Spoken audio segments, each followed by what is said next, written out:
Hello friends, स्वागत है आप सभी का दिशा क्लासेस ऑनलाइन यूट्यूब चैनल पर।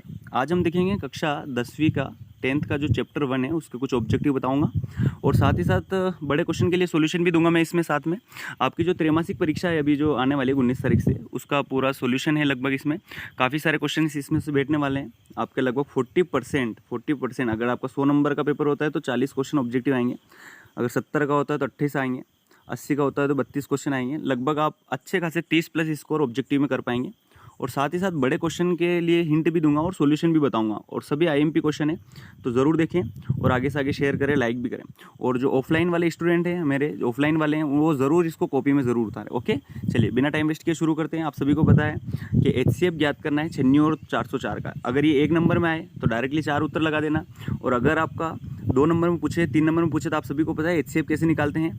आप सभी को पता है अभाज्य गुणनखंड विधि ही है। इस बार यूक्लिड वाला विधि तो हट गया, तो आपको ये विधि में क्या इस तरीके से गुणनखंड कर लेंगे इसके। तो अगर आप गुणनखंड करोगे तो केवल इस तरीके से शुरू में दो चीज़ें आएंगी जो कॉमन रहेगा इसमें। तो मतलब जो कॉमन रहता है वो HCF रहता है, तो इसका HCF क्या हो जाएगा 4।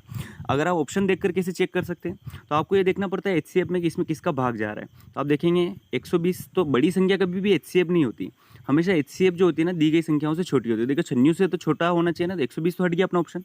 नेक्स्ट 10 वाला, क्योंकि 10 का भाग देखिए, 10 का भाग कब जाएगा जब पीछे 0 हो, तो पीछे इनमें 0 है ही नहीं। और 3 का भाग कब जाएगा जब उन संख्याओं के अंकों का योग 3 के पहाड़े में आए। 4 चौक 16, 4 और 4 8 हो रहे, तो ये भी नहीं जाएगा। तो इसलिए हमारे पास आंसर 4 आ जाएगा। ओके, चलिए आगे बढ़ते हैं। नेक्स्ट आप सभी को पता है इन दोनों का HCF भी निकालना है। तो इन दोनों का HCF आपको कमेंट में मुझे बताना है, क्योंकि 12 और 15 दोनों किसके पहाड़े में आते हैं आप सभी को पता है। इन चारों में से ऑप्शन आप खुद ही बता सकते हो, मुझे कमेंट ज़रूर करिएगा।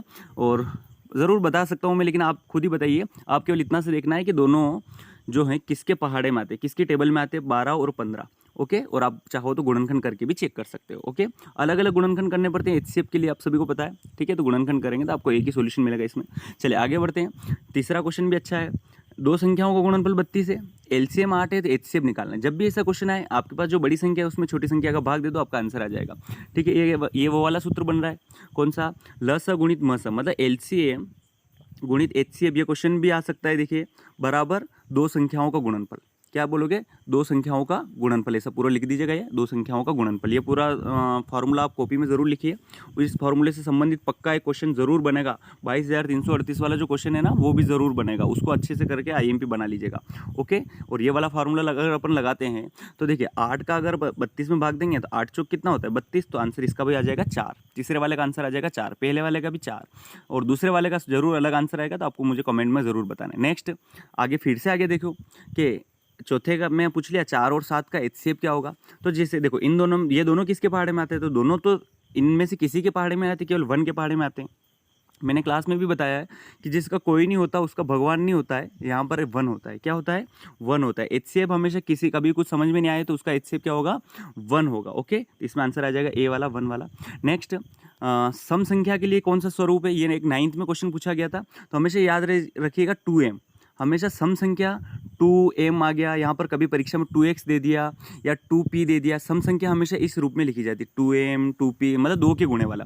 और विषम संख्या हमेशा या तो 2m + 1, ठीक है, या 2m - 1, 2m - 1, इन दोनों के रूप में लिखी जाती है। विषम संख्या के लिए ये आंसर रहेगा, लेकिन सम संख्या के लिए अभी इसमें सम संख्या पूछा ना, तो इसलिए हमारे पास आंसर रहेगा 2m। ओके, चलिए आगे बढ़ते हैं। अभी बीच में थोड़ा सा एक बता देता हूँ, अगर आपको सही से नहीं दिख रहा हो तो साइड में 3 डॉट दिख रहे होंगे, आप यूट्यूब पर देख रहे हो तो उस पर डॉट करिएगा और उस पर क्लिक करके हाई पिक्चर क्वालिटी में देखिए इसको। जितना भी आपका आ रहा है, 720 आ रहा है, 480 आ रहा है, जो भी अच्छी क्वालिटी उसमें जाकर देखिएगा, तो ये अक्षर जो है ना अच्छे से नजर आएंगे। ओके, आगे बढ़ते हैं। नेक्स्ट हमारे पास क्वेश्चन आ गया, छठा वाला क्वेश्चन।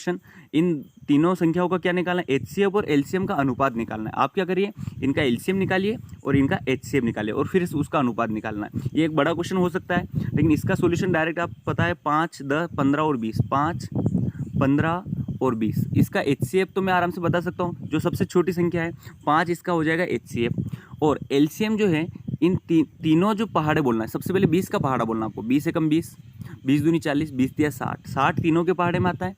तो हमारे पास LCM क्या हो जाएगा 60। तो आपको यहाँ पर LCM पहले लिख रखा, HCF बाद में लिख रखा, मतलब 60 अनुपात 5। इनका अनुपात बताना है। 5 से कट जाएगा 5 एकम 5 और ये कटेगा तो 12 बार। तो इसका आंसर आ जाएगा 12 अनुपात 1, मतलब ऑप्शन नंबर D।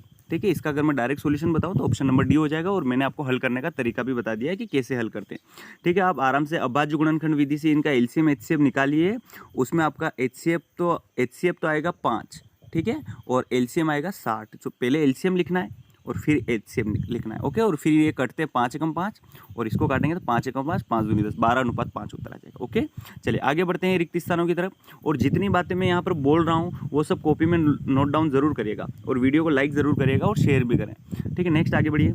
रिक्त स्थान आप सभी को पता ही है, ये तो आपका एक अच्छा खासा फार्मूला पूछ सकता है, भाज्य बराबर भाजक धन गुणित भागफल धन शेषफल, ओके। यहाँ पर क्या आ जाएगा, शेषफल, ओके। ये इसमें रिक्त स्थान शेषफल, और ये पूरा फार्मूला अच्छे से लिखिएगा। यहाँ पर एक अच्छी से याद रखने वाली ट्रिक ये है कि जो सबसे छोटा नाम है ना इन सब में, वो सबसे अलग आ जाता है और बाकी सब एक तरफ, ओके। भाज्य बराबर भाजक गुणित भागफल धन शेषफल, ओके।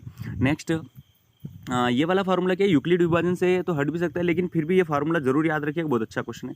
फिर से देखो क्वेश्चन एचसीएफ आ गया, मतलब याद रखना एचसीएफ का क्वेश्चन बहुत इंपॉर्टेंट है। एचसीएफ एलसीएम के क्वेश्चन जरूर बनेंगे अभी एग्जाम में, त्रैमासिक परीक्षा में, इसलिए इनको जरूर करें। नेक्स्ट फिर से देखिए 8, 9, 25 का एचसीएफ, मैंने क्या बोला, जिसका कोई नहीं होता उसका एक होता है, ठीक है, क्योंकि ये तीनों किसी के पहाड़े में नहीं आते हैं, तो इसका एचसीएफ क्या हो जाएगा, 1, ओके। आगे बात समझ में, इन तीनों का एचसीएफ हो जाएगा 1। नेक्स्ट, क्योंकि देखो यहाँ पर क्या हो रहा है कि एक तो सम संख्या है और बाकी ये दोनों विषम संख्या है, इसलिए इसका एचसीएफ क्या हो जाएगा, 1, ठीक है। अगर किसी को डाउट हो तो क्लास में ज़रूर पूछें और इनको ज़रूर लिखें। सत्य असत्य लिखना है अपने को। सत्य असत्य में ये पहली वाली चीज़ हट गई है क्योंकि ये यूक्लिड विभाजन से, ठीक है। फिर भी मैं आपको यहाँ पर बताया था दो ऐसी दो द्वितीय, तो ये तो सत्य है, लेकिन इसको छोड़ दो, अभी आपका हट गया इसलिए मैं नहीं बता रहा हूँ। नेक्स्ट, एक प्राकृत संख्या का एक अभाज्य गुणनखंड उसके गुणनखंडों के क्रम को छोड़ते हुए अद्वितीय होगा। एक प्राकृत संख्या का अभाज्य गुणनखंड अपन करते हैं तो उसके गुणनखंडों के क्रम को छोड़ते हुए अद्वितीय होगा, ये भी एक सत्य बात है। अद्वितीय का मतलब होता है कि गुणनखंड के क्रम को छोड़ते हुए अद्वितीय होगा, मतलब सेम उसका डबल वापस नहीं आ सकता, ठीक है। देख लीजिएगा, इसको रहने दीजिए। नेक्स्ट आगे बढ़िए। ये वाला पहला वाला क्वेश्चन ही आ गया, अपन ने पहले वाला ऑब्जेक्टिव किया था, इसका एचसीएफ क्या आ रहा था, 4 आ रहा था। और नीचे वाली संख्या में ये बोला कि ये सम एक विषम है, तो मैंने अभी बताया 2p धन 1 क्या होता है, विषम होता है, और सम क्या होता है आप मुझे कमेंट में ज़रूर करना। 2p धन 1 अगर विषम होगा, 2p धन 1 अगर विषम होगा तो सम क्या होगा आपको कमेंट में मुझे ज़रूर बताना है, ओके। 2p धन 1 तो क्या है, विषम है, और सम क्या होगा मुझे कमेंट ज़रूर करिए, ओके। कुछ इंपॉर्टेंट क्वेश्चन है, देख लीजिए इनको फटाफट से, और इनमें से कौन कौन से क्वेश्चन करने हैं आपको कॉपी में मैं आपको बता देता हूँ, ठीक है।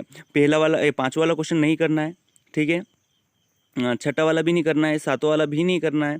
आपको क्वेश्चन यहाँ पर करना है 8वां वाला, 9वां वाला, ठीक है, 8वां, 9वां, 10वां, ठीक है। 11वां क्वेश्चन अभी मैं आपको ऊपर सॉल्यूशन बताने वाला हूँ, 6 की पावर n वाला क्वेश्चन है ना, उस तरीके का ही है। और 12वां, 8 से लेकर 12 तक क्वेश्चन आप ज़रूर करिए, इसके बाद मैं बाकी आपको आगे अगले वाले वीडियो में ज़रूर बताऊंगा, ओके। इसके बाद देखिए बहुपद वाले चैप्टर को भी लेकर आने वाला हूँ मैं इसके बाद, ठीक है। और कुछ क्वेश्चन जैसे इसको किस प्रकार से करना है, देखो मैं यहाँ पर बता देता हूँ आपको। जैसे देखिए ये क्वेश्चन था आपके पास, वो 4 की पावर n वाला है ना, उसको 6 की पावर n की तरीके से करना है। इसमें आपको पता है ये 0 पर कब समाप्त हो गया, अगर उसके गुणनखंड 2 या 5 हो, ठीक है, या दोनों ही हो। तो 2 और 5 दोनों 6 के गुणनखंड में तो नहीं आते ना, 6 के गुणनखंड करते तो 2 गुणित 3 आता है, 5 तो नहीं आता है, इसलिए ये 0 पर समाप्त नहीं होगी। उसी तरीके से 4 के गुणनखंड करेंगे तो 2 गुणित 2 आएगा, मतलब यहाँ पर भी 5 नहीं आता, इसलिए वो भी 0 पर समाप्त नहीं होगी, ठीक है। एक ये क्वेश्चन बहुत ही इंपॉर्टेंट है, 5वां जो क्वेश्चन मैं आपको बता रहा हूँ, आप डायरेक्ट ये वाली लाइन उतार लेना और इसका उत्तर याद करके जाना, 22,338। काटना नहीं आए तो चलेगा, डायरेक्ट ये इतनी सी बात लिखना है, 2 लाइन का है, लेकिन नंबर आपको 3 से 4 नंबर दिलवा देगा, और 2 नंबर में तो पूछ ही लेगा। 2, 3, 4 इन तीनों में से एक बार पक्का आने वाला है 5वां वाला क्वेश्चन, तो इसको जरूर लिखिएगा, स्क्रीनशॉट ले लीजिए इस 5वें वाले क्वेश्चन का, ओके। और ये वाला क्वेश्चन आपको अच्छे से करना है, ठीक है। और ऊपर में बताता हूँ, देखो जैसे ये तो आपको एचसीएफ एलसीएम जो है गुणनखंड विधि से तो आते ही हैं, ये सर ने भी बताई हैं और मैंने भी बताई हैं। और कोई भी डाउट लगे तो आप मुझे कमेंट ज़रूर करिएगा, और कैसा लगा वीडियो मुझे कमेंट में ज़रूर बताएं, ओके। थैंक यू, मिलते हैं नेक्स्ट वीडियो में।